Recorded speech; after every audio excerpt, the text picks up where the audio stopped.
ඔබ කාන්තාවක් නම් ඔබ ආඩම්බර විය යුත්තේ ඔබට පිරිපුන් පියයුරු හෝ පිරිපුන් පසුපසක් තිබෙන නිසාද? අද කතා කරන්නේ ඒ ගැන. channel එක වැදගත් නම් subscribe කරන්න, like එකක් දාලා ලස්සන comment එකක් ලියාගෙන යන්න. ඒ වගේම ඔයාගේ යාළුවොන් අතර share කරන්න. ඔබ දන්නවා ඇති අද වන විට කාන්තා පාර්ශවය තමන්ගේ ශරීරය ගැන මොන තරම් දුරට හිතනවද කියලා. කාන්තාවක් වන ඔබ ආඩම්බර විය යුත්තේ ඔබට පිරිපුන් පියයුරු හෝ පිරිපුන් පසුපසක් තිබෙන නිසා නොව. ඔබේ හදවතේ සත්‍යයට සහ යුක්තියට ඇති ඉඩ පරාසය කෙරෙහිය. මේක කියන්නේ ලෝක ප්‍රකට මායා ඇන්ජලෝ. මායා ඇන්ජලෝ කියලා කියන්නේ ලෝක ප්‍රකට විශිෂ්ට අග්‍රගණ්‍ය කාන්තාවක්. ඇය පීඩිත කළු ජාතිකයන්ගේ මාතාව කියලත් හඳුන්වනවා. මායා ඇන්ජලෝ ශක්තිමත් දිරිය කාන්තාවක්. කලා අංශයෙන් කාන්තාවකට යන්න පුළුවන් උපරිමයටම ගියපු හරි විශිෂ්ට කාන්තාවක් තමයි මායා ඇන්ජලෝ කියලා කියන්නේ. විටක ඇය විප්ලවවාදිනියක්, විටක ඇය ගත් කතුවරියක්, තවත් විටක රංගන ශිල්පිනියක්, තවත් විටක ඉතිහාසඥවරයක්. ඒ වගේම තමයි ඇය විශිෂ්ට අග්‍රගණ්‍ය කිවිදයක්. ඇය මේ වෙනකොට පොත් 37ක් ඇගේ ජීවිතය තුළ රචනා කරලා තියෙනවා.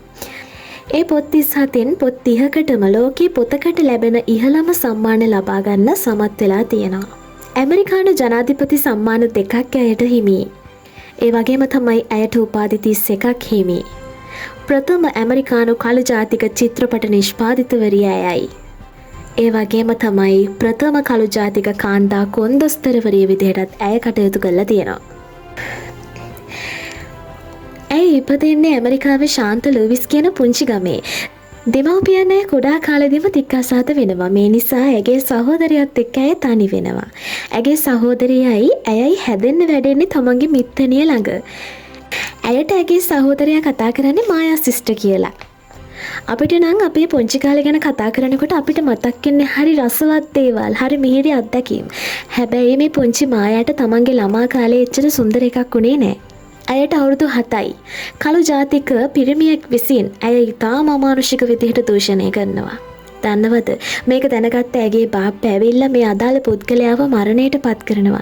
ඒක ඇස් දෙකෙන්ම දකින මේ පුංචි මායා ඇතිවන කම්පනය හින්දා ඇය පුංචි කාලෙදිම ගොළු වෙනවා. ඉතින් මේ පුංචි මායා ටිකින් ටික ලොකු වෙනවා. අකුරු කරන්නට කළු ජාතික පාසලකට ඇයව පිටත් කරනවා. මෙහිදී ඇයට විශේෂ ගුරුතුමියක් හම්බෙනවා. ඒ ගුරුතුමිය විසින් අවුරුදු ගාණක් ගොළු වෙලා හිටපු පුංචි මායාව කතා කරවන්න පටන් ගන්නවා. මෙහෙම කාලේ ගත වෙලා යනවා මේ මායා හොදට ඉගෙන ගන්නවා. ඉතින් මෙන්න මේ විදිහට ටිකින් ටික ලොකු වෙන මායා තරුණ වයසට එනවා. තරුණ වයසට ආවට පස්සේ අය පෙම්වතෙක්ව හොයා ගන්නවා. දන්නවද? මේ පෙම්වතා ඇයට දරුවෙක් දීලා පැනලා යනවා. දරුවවත් බඩේ තියාගෙන ඇය ඇගේ උපාධිය සම්පූර්ණ කරනවා. පසුව ගුරු වෘත්තියට පිවිසෙන්නට ඇය අධිෂ්ඨාන කරගෙන ඇය ඒ සඳහා ඉල්ලුම් පත්‍රයක් යොමු කරත් ඒ කාලේ කළු ජාතිකයන්ට පිළිගැනීමක් තිබුණේ නැති නිසා ඇගේ ඉල්ලීම ප්‍රතික්ෂේප වෙනවා. ඉතින් දරුවව ජීවත් කරවන්න විදිහක් නැති නිසා ඇය තෝරගන්නවා විශේෂ වෘත්තියක්. දන්නවද මොකක්ද කියලා? ඒ තමයි කේබල් බස් රථ කොන්දොස්තරවරියක් විදිහට කටයුතු කරන්න. ඒ ගන්න වැටුපෙන් ඇය ඇගේ දරුවවත් ජීවත් කරගෙන ඇය ජීවත් වෙනවා. ඔන්නෝම යනකොට මේ අතරතුරේ පොත් පරිශීලනය කරනවා. සාහිත්‍යයට ලොකු නැඹුරුවක් තියෙන ඇය ටිකින් ටික පොත් ලියන්න පටන් ගන්නවා. ඇගේ ප්‍රථම පොත විදියට ස්වයං චරිතප්‍රදාන කිහිපයක් එළි දක්වනවා. සාහිත්‍යයේ අන්තෙටම ඇය ස්පර්ශ කරන්නට සමත් වෙනවා. ගැහැණියකට තමන්ගේ ජීවිතයේ මෝන දෙන්න පුළුවන් උපරිම දුක් අන්දරවලට ඇය මුහුණ දුන්නා. ඉතින් ඒ කාන්තාව අද ලෝක ප්‍රකට මායා ඇන්ජලෝ වෙලා හමාරයි. ඇය රචනා කරපු පොතකින් මන් මෙහෙම පුංචි වචන ටිකක් උපුටා ගන්නම්. ඔබේ තිත්ත වංචනික මුසාවලෙන් ඉතිහාසය තුළ මා පහත හෙළනු ඇත. කසල ගොඩක දමා පාගනු ඇත. ඒත් මම නැගිටිමි. නින්දිත ඉතිහාසයේ ගරා වැටුණු මඩුවෙන් මම නැගිටිමි. මම නැගිටිමි. මම නැගිටිමි. ඉතින් තමන්ගේ ජීවිතයේ බොහෝ තැන්වල ඇයට වැරදුනා.